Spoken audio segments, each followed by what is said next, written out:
ಯಕ್ಷಗಾನ ಕಲಾ ತಂಡದಿಂದ ಗ್ರಾಮೀಣ ಹಾಗೂ ಪುರಾತನ ಕಥೆಗಳು ಮರು ನೆನಪಿಸುವ ಕಾರ್ಯ ಮಾಡ್ತಿದೆ ಕೋಡಿ ವಿಶ್ವನಾಥ ಗಾಣಿಗ.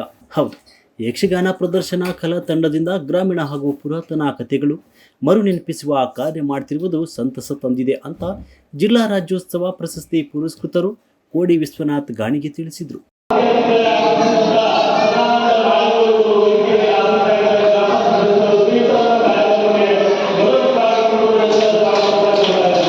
ಅವರು ಸೋಮವಾರ ಹುಕ್ಕೇರಿ ತಾಲೂಕಿನ ಹಿಡಿಕಲ್ ಡ್ಯಾಂ ಶ್ರೀ ಬಸವೇಶ್ವರ ಕಲ್ಯಾಣ ಮಂಟಪದಲ್ಲಿ ಶಿವಾಲಯ ಮಂದಿರದಲ್ಲಿ ಶ್ರೀ ಮಹಾಗಣಪತಿ ಪ್ರವಾಸಿ ಯಕ್ಷಗಾನ ಮಂಡಳಿ ಹಾಲಾಡಿ ತಾಲೂಕು ಕುಂದಾಪುರ ಸಹಯೋಗದಲ್ಲಿ ನಡೆದ ಉಚಿತ ಯಕ್ಷಗಾನ ಪ್ರದರ್ಶನ ಶಿವಶಕ್ತಿ ಗುಳಿಗ ಎಂಬ ಪೌರಾಣಿಕ ಕಥಾ ಪ್ರಸಂಗದ ಉದ್ಘಾಟನೆ ನೆರವೇರಿಸಿ ಮಾತನಾಡಿದ ಅವರು, ಪೌರಾಣಿಕ ಕಥಾ ಕವನ ಹಾಗೂ ರಾಮಾಯಣ ಮಹಾಭಾರತದ ಕಥೆಗಳ ಬಗ್ಗೆ ಅರಿವು ಕರ್ನಾಟಕ ಮಹಾರಾಷ್ಟ್ರ ಸಂಚಾರ ಮಾಡಿ ಸುಮಾರು 31 ವರ್ಷದಿಂದ ಯಕ್ಷಗಾನ ಕಲಾ ತಂಡವು ತನ್ನ ಕಾರ್ಯವನ್ನು ಮಾಡ್ತಾ ಬಂದಿದೆ, ಜನರಲ್ಲಿ ಜಾಗೃತಿ ಮೂಡಿಸುವ ನಿಟ್ಟಿನಲ್ಲಿ ಸಾಗ್ತಾ ಇದೆ ಅಂತ ಹೇಳಿದರು.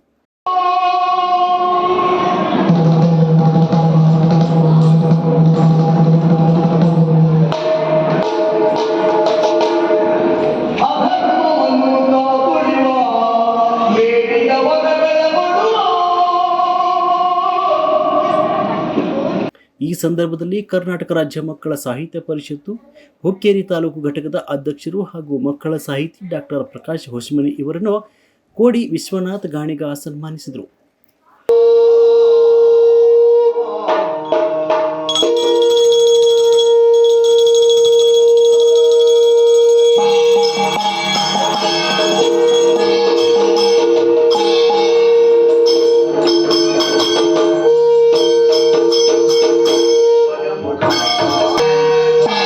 ಹಿರಿಯ ಸಾಹಿತಿ ಎಸ್.ಎಂ. ಸಿರೂರ್, ಹಿಡಿಕಲ್ ಡ್ಯಾಂನ ಯುವ ನಾಯಕ ಆರ್. ಕರುಣಾಕರ್ ಶೆಟ್ಟಿ, ಉದಯ ಶೆಟ್ಟಿ, ವಿಜಯ ಶೆಟ್ಟಿ, ಚಂದ್ರಶೇಖರ್ ಗಣಚಾರಿ, ಗಣೇಶ್ ಪೂಜಾರಿ, ಚಂದ್ರಶೇಖರ್ ಶೆಟ್ಟಿ, ಚಂದ್ರು ಶೆಟ್ಟಿ, ಹೊಸಪೇಟೆ ಗ್ರಾಮ ಪಂಚಾಯಿತಿ ಸದಸ್ಯ ಸದಾನಂದ,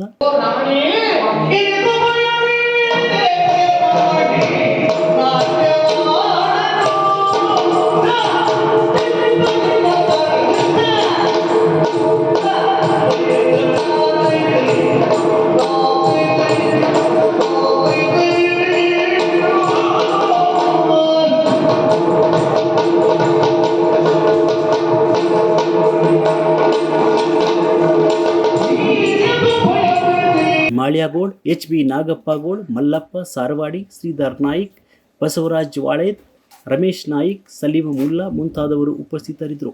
ಈ ಕಾರ್ಯಕ್ರಮವನ್ನು ಧರ್ಮಸ್ಥಳ ಸಂಘದ ಹಿಡಿಕಲ್ ಡ್ಯಾಂನ ವಲಯದ ಜಗದೀಶ್ ಇಬ್ರಾಜಿಂಪುರ್ ಇವರು ನಿರೂಪಿಸಿ ವಂದಿಸಿದರು.